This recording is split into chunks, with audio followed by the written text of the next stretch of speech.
Tita, only guns I want to water them. What? Watch.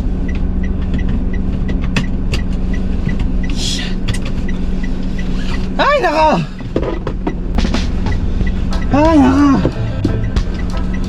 Ang hirap bumiyahin ng may batang kasama. So, first destination natin mga kaibigan ay Barangay Hall.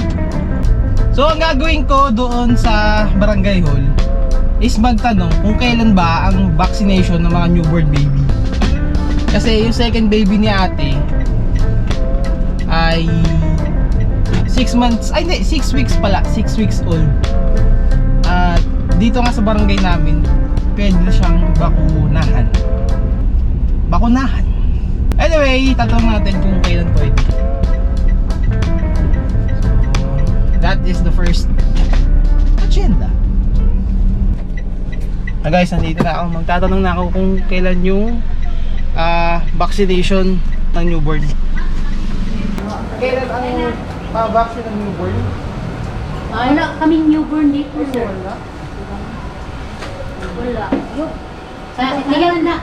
Kaling 6 weeks? Ha? Hindi. Newborn. Immunization. Lagi ka newborn kasi immunization. Oh yeah. So, ang sabi ay next week.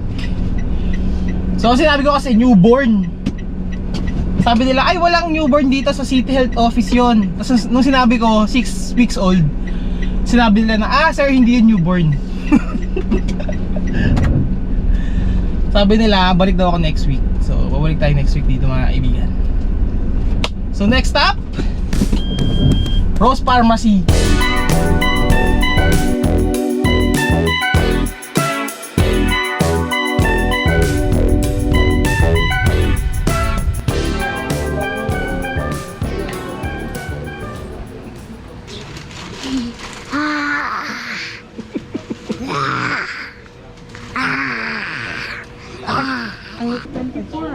Ay, hindi. Ikaw, doha ka ba, Nig? Duha ka. One pan. Apat, yun. 240. 240. So, mission success mga kaibigan. On the way na tayo sa third destination.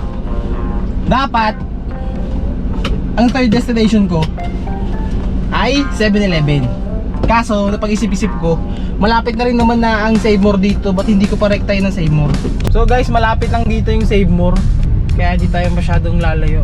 Actually, mas malapit yung 7-Eleven. Kaso sa 7-Eleven kasi, I'm not sure kung naandun yung gusto kong bilhin. Oh yeah. Damn! Ang galing ko mag-park! Ano akala nyo? May issue na handbrake na ito mga kaibigan. Kailangan na natin siyang ipaayos. Well, pagbalik ni Kuya, tsaka namin ipapaayos to.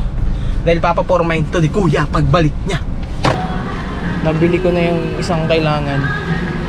Ang problema lang 400. Ubos yung 460 kong pera. So mga kaibigan, tapos na tayo. Uwi na kami. Nabili ko na yung mga kailangan ko. At yun lang, ubos ang pera. Magpapasko, walang pera. Putyang ina mo. Down. Very good.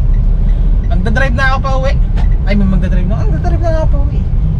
Mag-focus na ako sa pagdadrive dahil putya naman baka mamaya mabangga pa kami. Yun lang mga kaibigan. Sana nag-enjoy kayo. Ako nga pala si Tito Jeb Jeb. And happy birthday to all of us. Let's go. Whee!